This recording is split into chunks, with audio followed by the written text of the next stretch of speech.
este govern, quan va accedir a l'Ajuntament, una de les coses que va tenir clar és que s'havia de fer una aposta potent en allò que teníem i que era realment singular i que tenia possibilitats de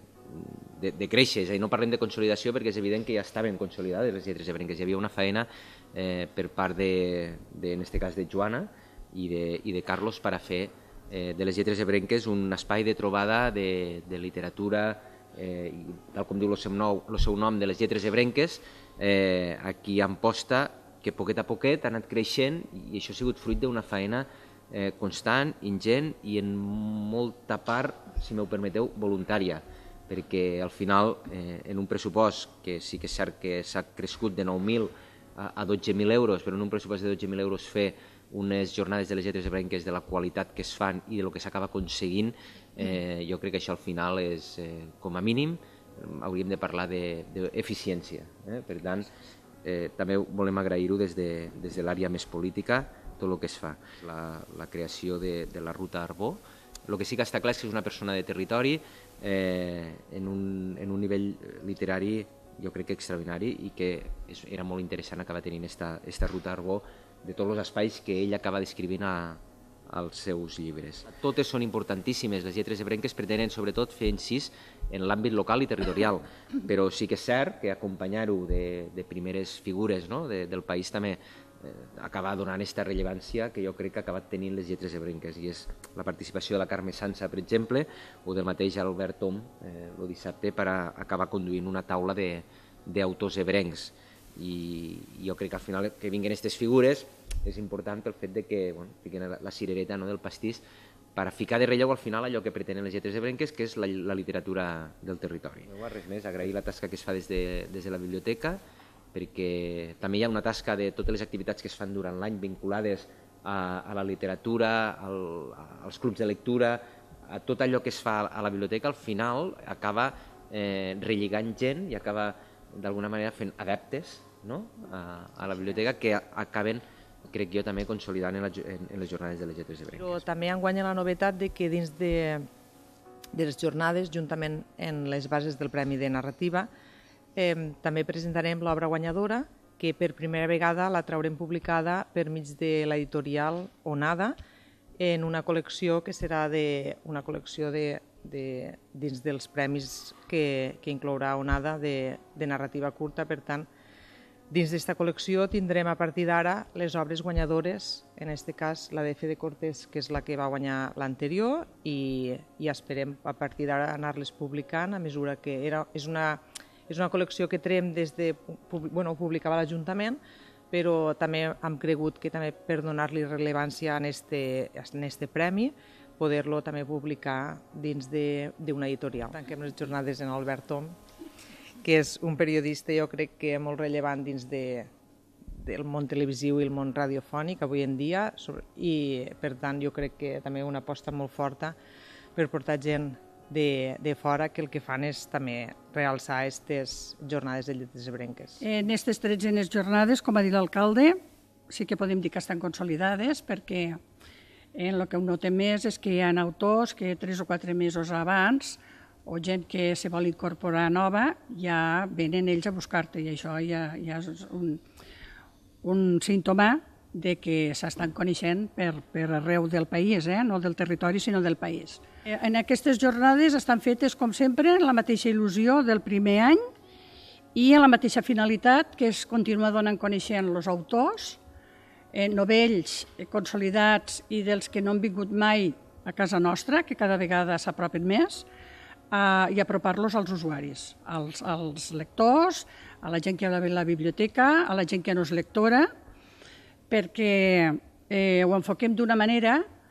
que no tot és la paraula, sinó que utilitzem també la música,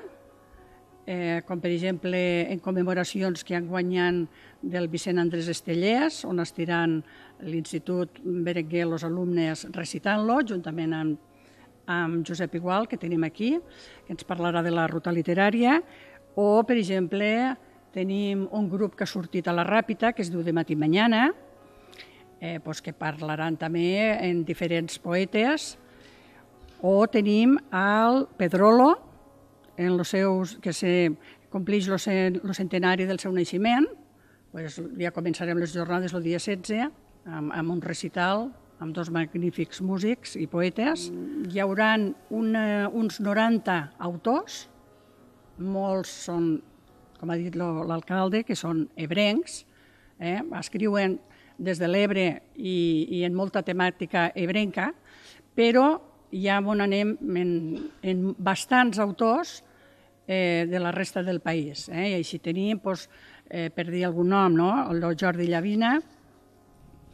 que acaba de rebre un important premi sobre un poemari seu que es diu L'Ermita, o tindrem a la Maria Mercè Roca, que l'any passat va ser la primera vegada que va vindre a la Biblioteca d'Amposta, enguany torna a vindre, però també en un important premi com és el Prudència Bertrana. Ella l'any passat em va dir: guarda'm un secret, estic escrivint una novel·la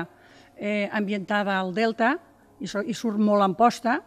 doncs li han premiat. Se diu El Far i Amposta té molt a veure, o sigui que ella també vol estar aquí i bastanta gent de fora. O sigui, de fora, Barcelona, Girona, i això és una satisfacció. 90 autors, en total tots els que intervindran aquí a la biblioteca aquestes jornades, que són del 16 al 20, passarà del centenar, entre músics, poetes, i està. I també un fet important és que presentem el documental Versos contra la violència. Això ho tindrem el dimecres, després del club de lectura que intervindrà el Francesc Miralles, parlant sobre una important obra que es diu Ikigai, una autoajuda per a tots. El grup CREA ha plasmat en un documental de 50 minuts tot aquest moviment de poetes que després mateix de l'1 d'octubre, ja el passat dia, vam anar a recitar sobretot a la Sant Carlos de la Ràpita, on van estar els fets més violents, a Roquetes, i després ja no van parar. És un documental, jo penso, també prou important, on hi haurà imatges, però també estiran les paraules de la poesia que van anar, que tanta força tenim, no? Crec que la paraula té molta força davant de molts de fets. La ruta literària de Sebastià Joan Arbó, que creiem que era necessària.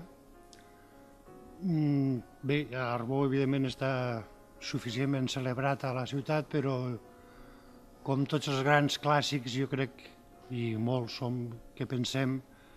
que està vigent, no? Moltes de les coses que ell explica a les seves novel·les estan molt vigents. I Amposta mereixia tindre la seva ruta, Arbó-Amposta,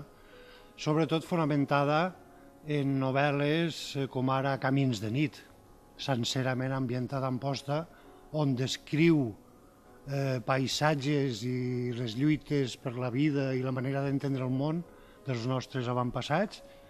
que jo crec que el paisatge encara està pràcticament intacte, moltes coses del que ell explica. Per tant, la ruta literària tindrà fonamentalment un eix urbà que, amb diversos llocs significatius de la seva biografia, el fil conductor serà la seva biografia sintètica, evidentment, acompanyada de fragments de la seva obra, que pràcticament seran d'una evidència absoluta perquè estan vius els paisatges que ell descriu, i els paisatges humans també, no cal dir-ho. I també amb la gent d'Espais Escrits, que estan també fent una feinada magnífica amb rutes literàries per posar en valor el patrimoni literari.